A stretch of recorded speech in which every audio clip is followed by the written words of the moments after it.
Let's start with the issue of gun violence, a persistent issue. Active shooter incidents have become more common in recent years. The worst mass shooting in modern American history. No more important issue than gun violence. They're living in fear. This is barbaric. This is a tragedy. Gun violence is a serious and complex issue with a devastating impact on individuals, families, and communities. In recent years, gun violence has increased significantly, becoming an alarming public health crisis. In the United States alone, there were 45,151 gun-related deaths in 2021, according to the Gun Violence Archive. These are some of the biggest numbers we have ever seen. The consequences of gun violence have an impact farther than those directly impacted by it. It spreads fear across communities. The economic impact is also significant, with healthcare expenses, lost productivity, and law enforcement efforts placing a heavy burden on the economy. Harvard medical researchers found that gun violence costs the U.S. $557 billion annually, which is about 2.5% of the country's GDP. That is an enormous number. Gun violence is a public crisis that demands a solution. We need to come together as a community to understand the causes of this problem and then strive to solve it. However, there is no one-size-fits-all cause or solution for this problem. Some causes may be poverty, poor mental health or education, or easy access to guns. We interviewed California Representative Mike Thompson, who mentioned, you can go on, the gun list online and find out who has a gun for sale and contact that person on the telephone or on a computer and negotiate a gun deal. You didn't have that back when they were drafting the Constitution or the amendments to the Constitution. it's a lot more accessible now. And Absolutely. The path to solving this widespread problem may be challenging, but we cannot leave things as they are now. We need to do something. Many people have proposed many plans to mitigate the complex problem of gun violence.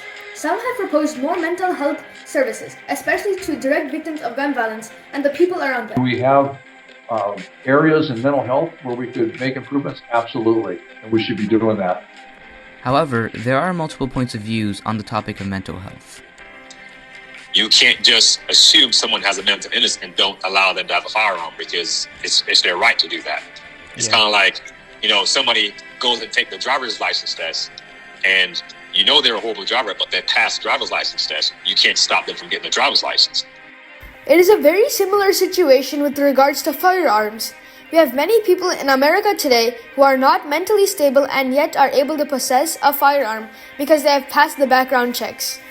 I think the governor of Texas, was it a couple of years or last year at Uvalde shooting, he said that somebody, they have to be mentally sick or unwell, something to that effect, if they kill, which is, maybe it's true, but then even in other countries, we see that same proportion of mental issues, like mental health issues, but we don't have mass shootings there. Along with mental health services, many have suggested community-based programs, such as providing positive role models for young people struggling with issues like poverty. Then, there's also the controversial idea of armed personnel. This involves providing firearms to teachers in school settings. The idea is for the teachers to be trained and be the protectors of the students with the use of firearms.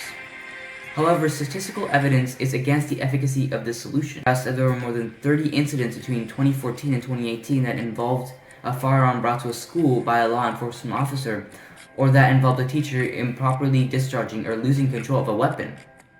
How can teachers effectively protect students with firearms when even trained police officers have been found to successfully hit their intended target in just 18% of incidents involving an exchange of gunfire? This can arise in an even more dire situation where a teacher can injure the student they mean to protect. Additionally, we talked to Georgia Representative Michelle Au and Dr. Gautam Pangu about their views on armed personnel in schools, and this is what they said. About giving a monetary incentive of up to, I think, $10,000 to encourage teachers to carry loaded weapons in the classroom. And I think that that is a terrible idea, right? Because, again, security officers may be trained in terms of personal defense, defending others, and handling a firearm.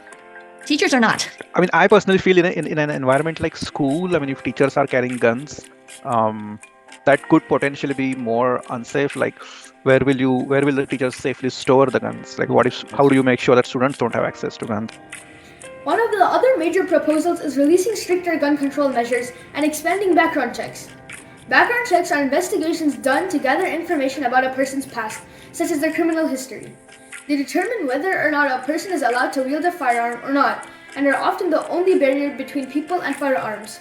Some examples of stricter gun control measures are nationwide assault weapon bans, restriction on high-capacity magazines, and required licensing and registration for firearms. Among the people who support this proposal, some may think, why not just completely ban guns for all non-military citizens? Well, there's a problem with that, as stated by Representative Thompson. People own firearms for different reasons. Some people collect firearms. They might collect double-barrel shotguns or Colt pistols. Some people hunt. So it's difficult to impose your value system on someone else. After discussing all these potential solutions, this is what we think. We think that there should be increased funding of mental health services and community-based programs, especially in areas with previous history of gun violence and impoverished areas. Mental health has a direct correlation with gun violence and must be addressed by services and programs.